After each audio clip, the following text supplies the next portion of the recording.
ರಾಯಿ ಗ್ರಾಮದ ಪಾಂಚಕೋಡಿ ನಿವಾಸಿ ಜೋಸೆಫ್ ಪಿಂಟೋ ಎಂಬವರ ಪುತ್ರ ಜೀವನ್ ಪಿಂಟೋ ಅವರ ಚಪ್ಪಲಿ ಮತ್ತು ಟಾರ್ಚ್ ಶನಿವಾರ ರಾತ್ರಿ ಮನೆ ಸಮೀಪ ತುಂಬಿ ಹರಿತಾ ಇರುವಂತಹ ತೋಡಿನ ಬಳಿ ಕಂಡು ಬಂದಿದ್ದು, ಅವರು ನಾಪತ್ತೆಯಾಗಿರುವ ಹಿನ್ನೆಲೆಯಲ್ಲಿ ರಾತ್ರಿಯಿಂದಲೇ ಶೋಧ ಕಾರ್ಯ ನಡೀತಾ ಇತ್ತು.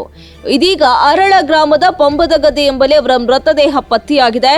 ಶನಿವಾರ ರಾತ್ರಿ ಸಂಭವಿಸಿದ ಘಟನೆಯ ಬಳಿಕ ಸ್ಥಳೀಯರು, ಅಗ್ನಿಶಾಮಕ ದಳ ಹಾಗೂ ಎನ್ಡಿಆರ್ಎಫ್ ತಂಡಗಳು ನಿರಂತರವಾಗಿ ಶೋಧ ಕಾರ್ಯಾಚರಣೆ ನಡೆಸಿದವು. ಮಳೆ ಹಾಗೂ ನೀರಿನ ಹರಿವು ಹೆಚ್ಚಿದ್ದ ಕಾರಣ ಕಾರ್ಯಾಚರಣೆಗೆ ಅಡಚಣೆ ಉಂಟಾಗಿದ್ರೂ ಶೋಧ ಕಾರ್ಯಾಚರಣೆ ಮುಂದುವರಿಸಲಾಗಿತ್ತು. ಇನ್ನು ಸೋಮವಾರ ಬೆಳಗ್ಗೆ ಅರಳ ಗ್ರಾಮದ ಪಂಬದಗದ್ದೆ ಸಮೀಪದ ನೀರಿನಲ್ಲಿ ಜೀವನ್ ಪಿಂಟೋ ಅವರ ಮೃತದೇಹ ಪತ್ತೆಯಾಗಿದೆ ಎಂದು ಎನ್ಡಿಆರ್ಎಫ್ ತಂಡ ಮಾಹಿತಿಯನ್ನ ನೀಡಿದೆ.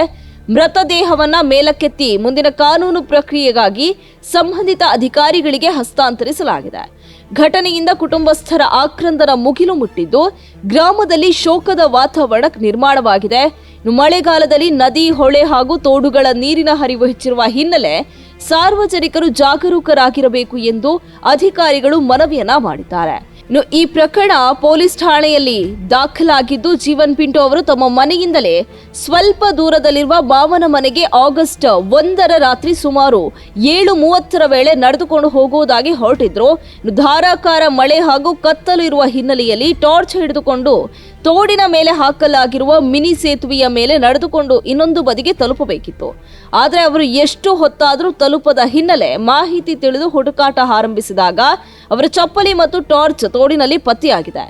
ಸಮೀಪವರ್ತಿಗಳನ್ನೆಲ್ಲ ವಿಚಾರಿಸಿ ಹುಡುಕಾಟ ನಡೆಸಿದಾಗ ಅವರು ಕಂಡು ಬಾರದ ಹಿನ್ನೆಲೆಯಲ್ಲಿ ತೋಡಿನಲ್ಲಿ ಕಾಲು ಜಾರಿ ಬಿದ್ದಿರಬಹುದೇ ಎಂಬ ಶಂಕೆಯಿಂದ ಹುಡುಕಾಟ ಆರಂಭಿಸಲಾಯಿತು. ಕೂಡಲೇ ಬಂಟ್ವಾಳ ಗ್ರಾಮಾಂತರ ಪೊಲೀಸರಿಗೆ ಹಾಗೂ ಅಗ್ನಿಶಾಮಕ ದಳಕ್ಕೆ ಮಾಹಿತಿಯನ್ನ ನೀಡಲಾಗಿದ್ದು, ಎನ್ಡಿಆರ್ಎಫ್ ತಂಡಕ್ಕೂ ಕರೆ ಹೋಯಿತು. ಇನ್ನು ಸ್ಥಳೀಯರು ಸೇರಿ ರಾತ್ರಿಯಿಂದ ಭಾನುವಾರ ಸಂಜೆಯವರೆಗೂ ಹುಡುಕಾಟ ನಡೆಸಲಾಗಿತ್ತು. ಇದೀಗ ಸೋಮವಾರ ಅವರ ಶವ ಪತ್ತೆಯಾಗಿದೆ.